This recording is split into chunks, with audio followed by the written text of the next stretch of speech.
سینوها د فرعون د ځانګړي طبیب یادښتونه له میلاد څخه 1450 کاله وړاندې.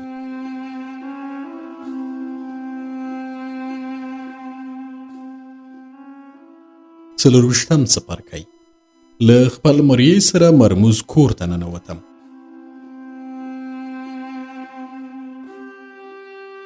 کله چې شپه شوه د شرابو دوه ستر منګي چې اپیم مې پکې حل کړي وو له ځان سره معبد ته یوړل، او کله چې ساتونکو د شرابو منګي ولیدل خوشحاله او پرې راټول شول.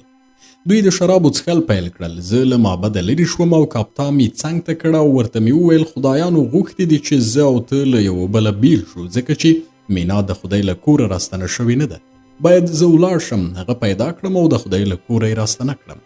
له دې کبله چې د خدای له کوره تر اوسه پورې څوک نه دي راستانه شوي، نو زه هم چې د خدای له کوره د مینا د راوستو لپاره ځم، که بیرته راستون نه شوم ته ښار ته ولاړ شه او زما د نه شتون لپاره چې کومه پلمه کولی شي پیدا یې کړه.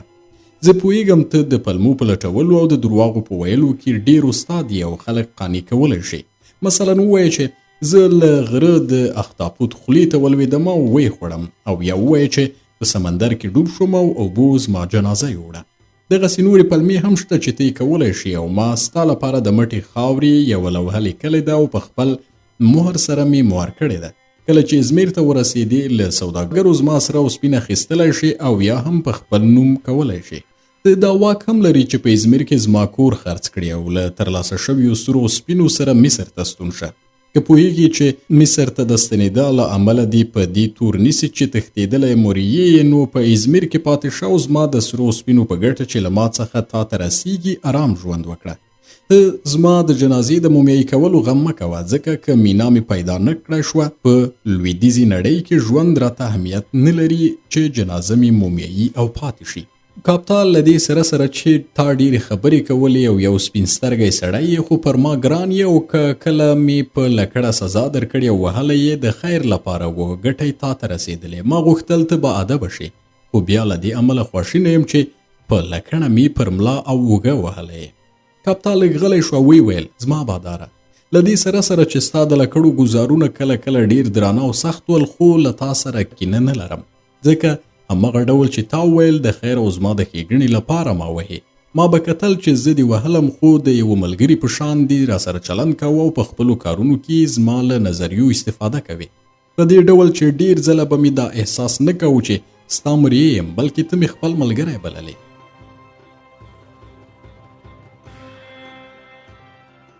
زه به هغه وخت پوهېدم چې ستا مریی یم چې ستا د لکړې ګزار به مې وخوړ. زه ستا مریی یم او خدایانو د مریی او بادار ترمنځ توپیر پیدا کړی. اوس ګورم چې د خدای له کوره د مینا د راوستلو نیت لري او غواړې د خدای کور ته ولاړ شې، خو دغه مینا چې ته یې په لټون پسې ځې زما اغلې هم ده او خپله پښه یې زما په سر ایښې وه.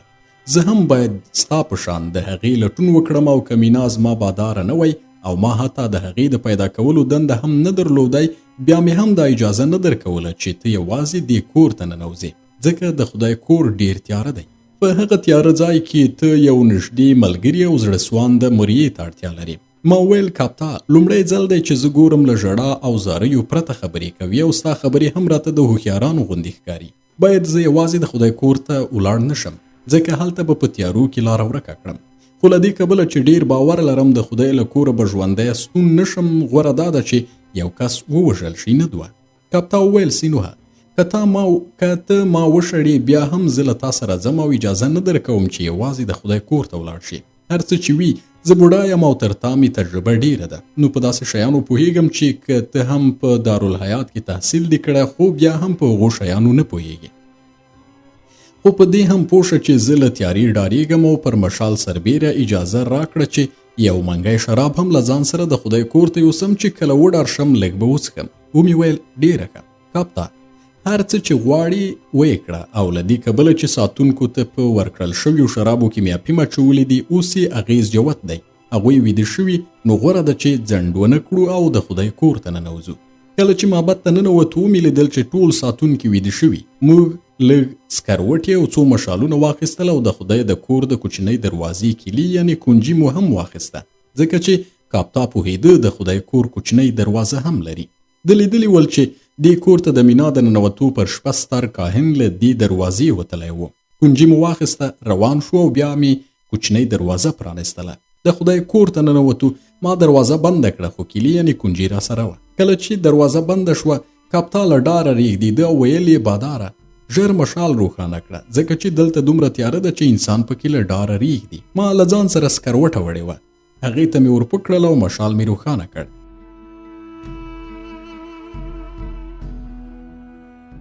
کله چې مې مشال روښانه کړ نو ومو لیدل چې په یو لوی دالان کې یو چې 10 لارې ترې بیلې شوي دي او بېلابېلو خواو ته تللي دي. ما چې دغه دالانونه ولیدل نو حیران نه شوم ځکه اورېدلي مې ول چې د دغه هیواد ټاپو خدای په داسې کور کې ژوند کوي چې ډېرې لارې لري او د لیبرنیټ په شان دي. لیبرنیټ په مجازي معنا کې هغه تل خونه وي چې سړی څومره پکې وړاندې ځي نو له نویو څلورلارو سره مخامخېږي چې بالاخره سړی پکې ورکېږي. د انسان د غوږ په داخلي برخه کې هم یو ځای دی چې لیبرنیټ بولي ځکه چې تاو راتاو دی. ژباړن: ما کاپتا ته وویل باید دلته ایسار نه شو او حرکت وکړو، خو زه وایم چې پر دغې لارې ولاړ شو. کاپتا دالان ته ځیر شو او ویل په دې دالان کې تګ سخت نه دی خو باید داسې کار وکړو چې وکړی شو بیرته ستانه شو.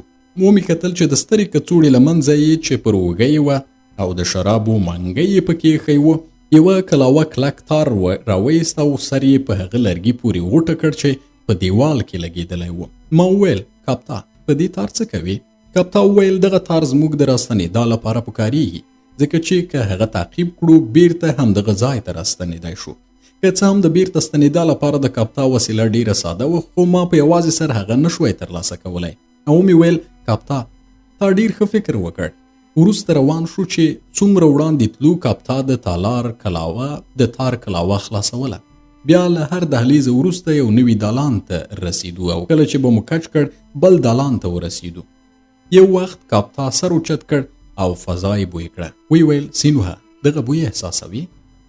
ما هم فضا بوی کړه او د تپس په ښار کې د مړیو د کور په شان و چې هلته مړي مومیایي کوي.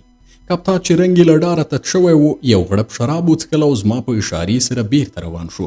ناڅاپه مو پښه پر یو شي ولګېده او ټیټ شوم. ګورم چې د یوې ښځې سر دی خو سر د وخت په تېرېدا سره بوی کوه او د ورستېدا په حال کې دی.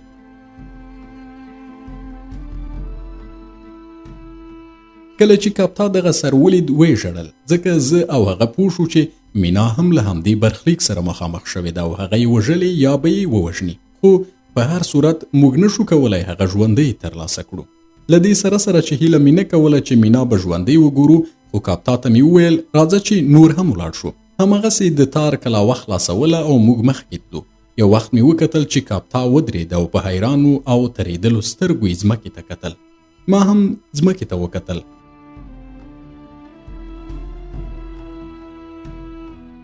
او ومې لیدل چې د غوایي خوشایي پر ځمکه پراته دي خو دومره لوی دی چې سړی ډاروي. ما وویل کاپتا ګورې دغه فاصلې څومره ډېر دي، آیا دا خبره منلی شو چې دومره لوی غوایي دې موجود وي؟ کاپتا وویل نه باداره دغسې غوایي نشته ځکه که دومره لوی غوایي موجود وای چې دومره خوشایي وکړي نو په دغو تنګو لارو کې به څنګه تېرېده؟ ومې ویل ستا په باور دغه خوشایي د څه ډول حیوان دی؟ کاپتا وویل فکر کوم دا به د یو لوی مار غایطه مواد وي ځکه چې له سترو مارانو پرته بل حیوان دومره غایطه مواد نه لري.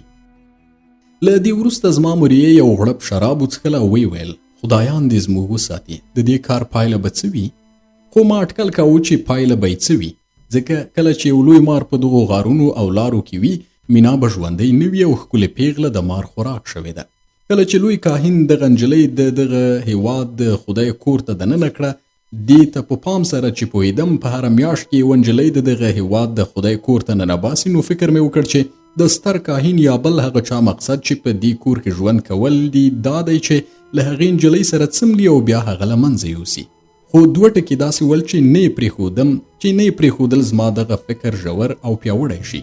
یو دا چې یوازې نجونې د خدای کور ته نه بیولې او ځینې وخت یې هلکان هم وراستول او که دغه هیواد خدای یوازې د معشوقې او سکس په فکر کې وای نو هلکان به یې نه وروستل. بل ټکی دا چې په دغه هیواد کې د نارینه‌وو او ښځو اړیکې دومره آزاد دي چې ستر کاهن یا دغه هیواد خدای له ځوان نجلۍ سره د څملاستو لپاره اړ نه و چې هغه تیاره کور ته بوځي او بیا یې له منځه یوسي. له همدې امله مې فکر وکړ چې د خدای کور ته د مینا د ننه کول له عشق او سکس پرته بل دلیل لري او ستر کاهن نه غواړي له دغو نجونو سره څملي. هر څومره چې وړاندې تلو هغه بوی چې موږ احساس کړی و نور هم سختېده او نور نو د زغملو نه و. داسې پرېښېده چې د انسانانو او حیواناتو سلګونه مړي خراب شوي دي او دغه سخت بوی یې رامنځته کړی دی. یو وخت هغه لاره چې موږ مشال په رڼا کې ترې تېرېدو روښانه شوه او ما وکتل چې له بهره ورته رڼا راځي.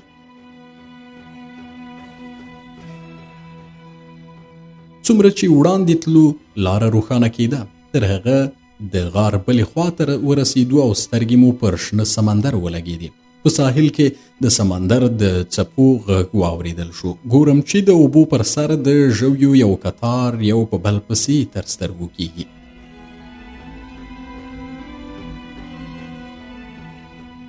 موږ ولیدل چې دا ژی د یو ستر مار د بدن راوتلې برخې دي چې مړ شوی، جسد یې بوین شوی او سر یې تر اوبو لاندې نه لیدل کېږي.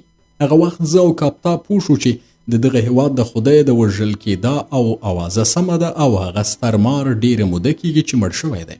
ځکه که ډېره موده نه وای وتلی جسد یې بوی نه کاوه، نو همدا د دغه هېواد د خلکو خدای و چې هغه یې د خلکو له نظره پټ ساته او هره میاشت کې یوه باکره پیغله او یا ځوان چې لا له کومې ښځې سره نه وي څملاستی دغه تیاره دهلیز ته راولي چې دغه ځناور یې وخوري او هره میاشت یو انسان د دغه مار د خوړلو لپاره کفایت کاوه. پیغلې او ځوانان په تیارې کې ناڅاپه د مار ستوني تېرېدل او تر دې وړاندې چې پوه شي څه ورباندې شوي د مار خېټې ته تلل. له دې کبله چې په وچه کې دغه ډول ځناورو ژوند نشوی کولی، طبیعي خبره ده چې په سمندر کې ژوند کاوه. دغه مار د اوبو د څپو او یا کوم علت له کبله د دغه هېواد د ټاپو ساحل ته راغلی او د دغه هېواد خرافاتیانو په دغه خیال چې هغه د سمندرونو خدای دی پر دغه حیوان لارې بندې کړي چې په همدې ځای کې پاتې شي. دوی بیا د دغه مار د حرکت لپاره دغه کږې وږې لارې جوړې کړي دي. په هره میاشت به یو هلک او یا یو نجلۍ وروستل چې له لوږې مړ نه شي او له خپل ځایه د وتلو فکر ونه کړي. خو کله چې مار مړ شو مجبوره شول داسې وښیي چې هغه ژوندی دی او همغسې یې یوه نجلۍ او یا هلک دې کور ته راوستل. خو له دې کبله چې مار مړ شوی او نور ژوندی نه دی چې هغه ځوانان وخوري، نو باید پوه شو چې پر مینا یې څه کړي دي او له دې وروسته چې هغه دې کور ته ننوته هغه چیرته بیول شوی.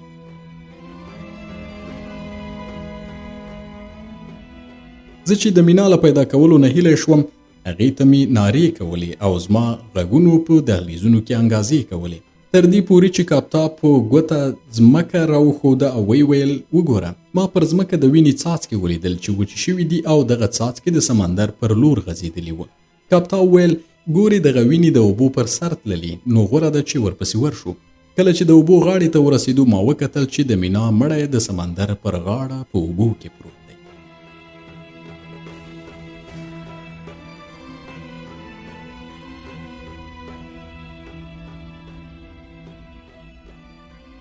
اوبه رڼې وې، مړی ښکارېده.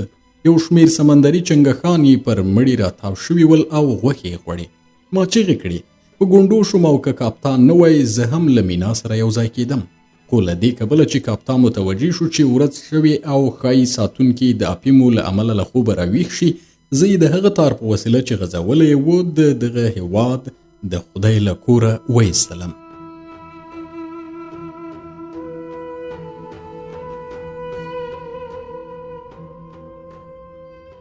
چې راووتم د معبد پر لورې ولاړم. ومې لیدل د معبد ساتونکي چې تېره شپه په شرابو کې د ګډو اپیمو د خوړو له امله ویده شوي ول همغسې ویده دي.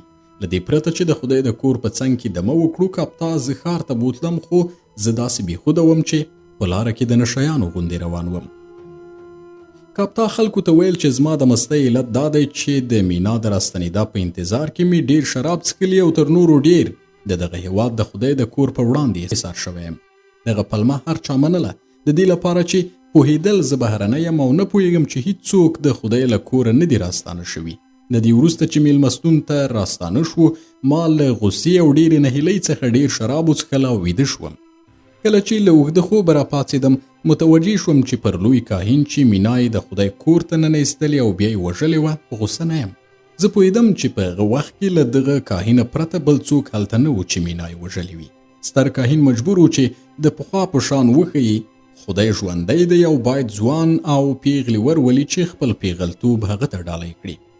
زما غوسه د دغه هیواد د خلکو دود او دستور ته راتله چې ولې ځوانان او پیغلې دغه ستر مار ته ورچوي.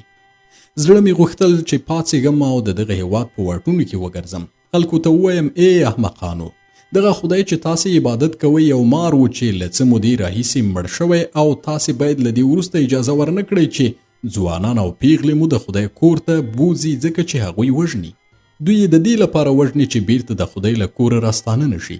خو متوجه شوم چې حقیقت بیانول ډیر سخت دي او خلک چمتو نه دي چې حقیقتونه واوري ان که د هغوی په ګټه هم وي.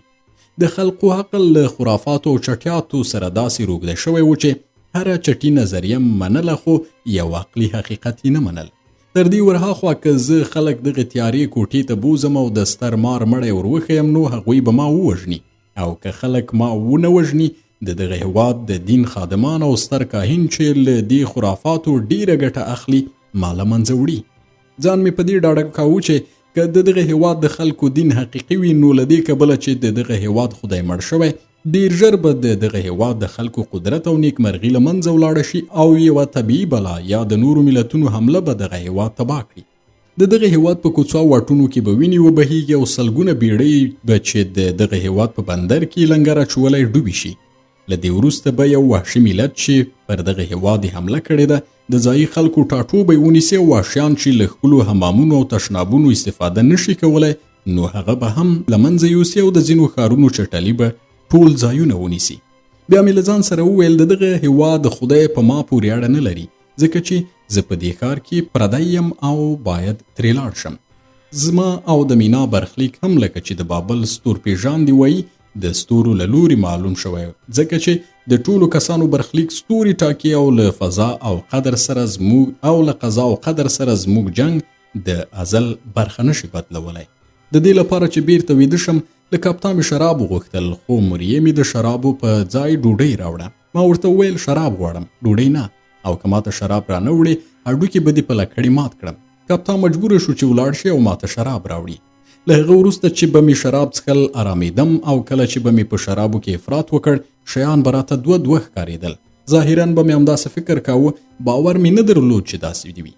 یوه ورځ مې غوښتل په دې اړه له کپتان سره خبرې وکړم او هغه ته ووایم چې هر څه حقیقت همداسې دی. انسان چې حقیقت ویني د هغه په شتون کې شک نه کوي، په داسې حال کې چې پوهیږي هغه څه چې دی یې ویني یو مجاز دی. خو کپتان حاضر نه و چې په دې اړه له ما سره خبرې وکړي. ما ته یې وویل سینوها ته د ډیرو شرابو د څښلو زور نه لري او زه ډارېږم چې مړ به شې. بیا به زه په دې پردي وطن کې څه کوم؟ ستا مړی به څنګه طبس ته یوسم؟ څنګه به یې د دارالمامات ته وسپارم او ورته ووایم چې ستا مړی مومیایي کړي؟ له دې سره چې کپتان زه د ډیرو شرابو له څښلو منع کولم خو اوس پوهیږم چې که په هغه وخت کې لیونی شوی نه وم او یا مې د لوی کاهن د وژلو تابیا ونه کړه له دې امله و چې ډیرو شرابو زه سست او پرکاله کولم چې له هغه وروسته مې غوښتل ویده شم. که شراب نه وای نو له دې کبله چې تل مې د مینا په هکله فکر کاوه یا به لیونی شوی وم یا دا چې د ستر کاهن د وژلو فکر مې کاوه او په دې کې به نو زه وژل کېدم. څو ځله مې کپتان ته وویل چې ولاړ شي او لوی کاهن هغه میلمستون ته راولي چې موږ پکې دیره وو، خو هر ځل به زما مریې له دې امره سر غړاوه او بیا به پوه شوم چې زما لکڼه او اوسپنیزه چاړه یې پټه کړې ده چې هغه ژوبل یا مړ نه کړم او یا د ځان وژنې فکر ونه کړم. یوه ورځ له خوبه راپاڅېدم ګورم چې کپتان د کوټې په کونج کې ناست دی او ژاړي.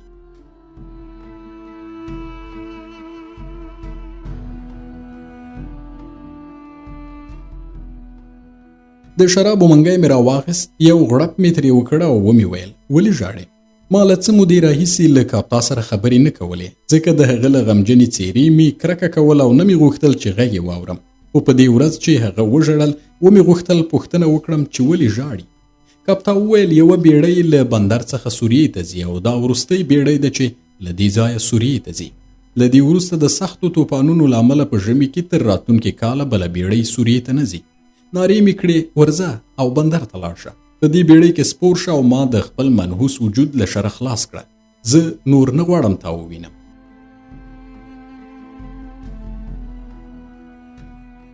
کاپتا وویل له دې سره سره چې اټکل کوم له دې خبرې وروسته به مې هډوکي مات کړي، خو بیا هم درته وایم چې زه هم ستا له ژونده چې د شرابو د خم په شاوخوا کې د میاشتو د ژوند په شان دی ستړی شوی یم. ستا شراب څښلو او نشې دومره ستړی کړی یم چې نور زما په خوله کې شراب مزه نه لري او زه چې شراب مې یوازینۍ هیله او خوښي وه نور شراب نه څښم. سین وهه. کله چې د پوهې خبرې کېږي ته پر ځان ویاړې چې په دارالحیات ښوونځي کې دې درس ویلی دی. پوهې زرګونه مړي دي کتلي دي یا د په خپل لاس د مړیو بدنونه څیرلي دي، خو لا هم نه پوهېږي چې کله څوک مړ شي بیا نه راژوندی کېږي. که ته هره ورځ 10 منګي شراب هم وڅښې او که له سهاره تر بېګا پورې نارې سورې وکړې، خو نه به هغه ښځه راژوندی شي چې تا خپل ژوند د هغې لپاره داسې کړی دی او نه به یې ته ووینې. یوازینۍ نتیجه چې ته یې ترلاسه کړې دا ده چې ته به هم له هغې سره یو ځای شي.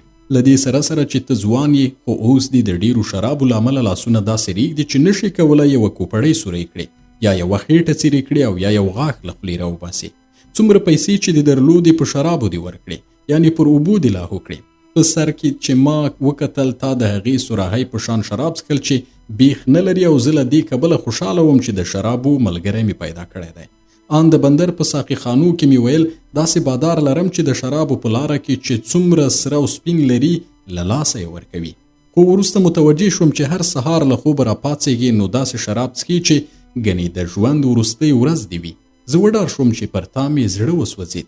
زه پوهېدم چې کله ته مړ شې زه به ازمیر ته ولاړ شم او هغه لیک پر بنسټ به چې تا راته لیکلی د بیړۍ چلونې له شرکتونو ستا سره او سپین واخلم او ستا کور به د ځان کړم. دا غلا هم نه ده ځکه چې تا را بخښلي دي، خو دا زغم مې نه درلود چې ته د ډیرو شرابو له امله مړ شي او ستا د علم او پوهې سرچینه چې د روزي ګټلو وسیله ده وچه شي. او زما ګرانه باداره، په خدایانو قسم کوم له دې سره سره چې ښکنځلې راته کوي او کله مې په لکړه وهي، خو پر ما ګران یې او له تا پرته ژوند نشم کولی. دغه دوستي د سرو سپینو او خوړو لپاره نه ده، ځکه ما درته وویل چې زما ګټه په دې کې ده چې ته مړ شي او ستا سره سپینه او د ازمیر کور زما شي. خو له دې کبله چې راباندې ګران یې نه غواړم زما ګران باداره د ډیرو شرابو څښلو بې ځایه فکر کولو له امله په داسې مرګ ومري چې بیرته نه ژوندی کېږي.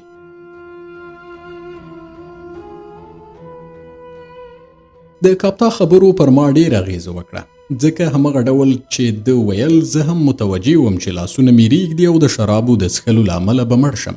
ما فکر وکړ چې د شرابو څښلو له امله به ټول هغه علمونه چې په مصر، بابل، سوریې او نورو ځایونو کې مې زده کړي پر اوبو لاهو شي، ځکه چې زه به مړ شم او له دغو علمونو به استفاده ونه کړای شم. زه پوه شوم چې په هر شي کې افراط، ان په خوشحالۍ او ساعتېري کې افراط تاوان لري او لیونتوب دی. خو نه مې غوښتل کاپتا ته ووایم چې خبرو یې پر ما اغېزه کړې چې مریې مې مغرور نشي. ورته ومې ویل ستا خبرې زما په غوږونو کې د مچانو د بنګېدا په شان دي او زه ستا خبره نه خوښوم.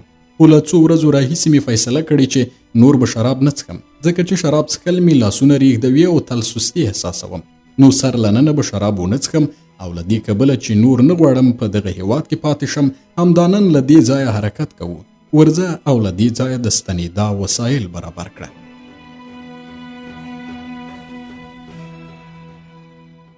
کله چې کاپتا دغه خبره واورېده له خوشحالۍ د ماشومانو په شان ټوپونه وهل او له کوټې ووت چې د ستنېدا وسایل برابر کړي. پر همغې ورځ بیړۍ ته ولاړو او پارو وهونکو له بندره د کښتۍ د ایستلو او له سلګونو وړو او لویو بیړیو د تېرېولو لپاره پاروګان خوځول. له دې وروسته چې سمندر ته ورسېدو د کښتۍ ماڼو د سمندر د خدای لپاره قرباني وکړه او بیا یې د بیړۍ بادبان پورته کړ. کښتۍ د باد د فشار له امله په سمندر کې کږه شوه او د کښتۍ په تنې د څپو د لګېدا غږ واورېدل شو. زموږ بیړۍ د ختیځ یعنی د سوریې پر لور روانه شوه او بیا د دغه هېواد د خوب د یوې منظرې په شان چې د انسان له ویښېدا وروسته له منځه ځي زموږ له نظره ورک شو. اوس نو له ویړ او پراخ سمندره پرته بل څه نه تر سترګو کېدل.